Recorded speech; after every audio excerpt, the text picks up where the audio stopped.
டைம்லலாம் நாங்கள்லாம் தேவைப்பட்டோம். மோடிக்கு வந்துட்டு மேலே ஏர்பிளைனில் வந்து அப்போல்லாம் எங்களுக்கு மரியாதை செலுத்தினார். அந்த மரியாதையெல்லாம் எங்கே போச்சு? இதுதான் எங்களுக்கு மரியாதை கிடைக்கிறதா?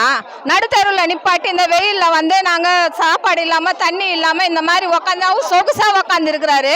நாங்கள் ஓட்டு போட்டு நாங்கள் இது பண்ணி நாங்கள் கெயிச்சு வச்சதுக்காக எங்களுக்கு நடுத்தரு நாராயணாவா? எங்களுக்கு எங்கள் கோரிக்கை வந்து எங்களுக்கு பணி நிரந்தரப்படுத்தணும். கான்ட்ராக்டை விடக்கூடாது. எங்களுக்கு வந்து பயோமீட்டர்லாம் வச்சுட்டாங்க. அதெல்லாம் ஓகே, நாங்கள் அதெல்லாம் ஒத்துக்கிட்டோம். திருப்பி இப்போ வந்து அட்டண்டன்ஸ் வந்து செல்லில் பிடிக்கலான்றாங்க. அதுக்கு நாங்கள் ஒத்துழைக்க மாட்டோம். எத்தனை பேர் வந்து இந்த வாழ்வாதாரத்துக்காக ரொம்ப போராடுறோம். இப்போ வயசு இல்லை அவங்களுக்காக. உங்களை வேலை விட்டு நீக்கிறேன்னா இப்போ வயசானவங்க எல்லாம் என்ன செய்வாங்க? எங்கே போவாங்க? இப்போ எங்களை கூப்பிட்டு வேற இடத்துல வேலை கொடுப்பாங்களா? யாரும் தரமாட்டாங்க. வயசாயிடுச்சு போமா. அப்ப நாங்க இத்தனை வருஷம் வலிச்சதுக்கு என்ன பழித்தோம்?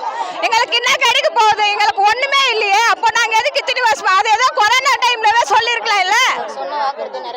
அவர் சொன்ன வாக்குறுதி எங்களுக்கு நிறைவேற்றணும். அவர் என்ன சொன்னாரு? நான் வந்தது உங்களுக்கு கான்ட்ராக்ட் பர்மிட்டுக்கு கையெழுத்து போடுறேன்னு சொல்லியிருந்தாரு.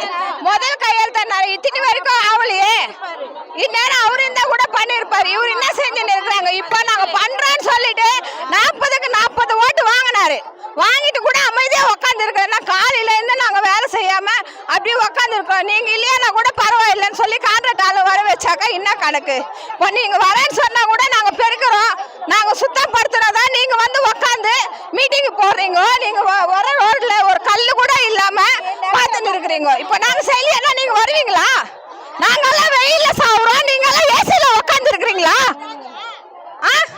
கொஞ்சம் கூட மனசாட்சி இல்லாம நாங்க கொடுத்த பிச்சையில தான் நீங்க அங்க உட்கார்ந்து இருக்கீங்க. என் பேர் சுதா.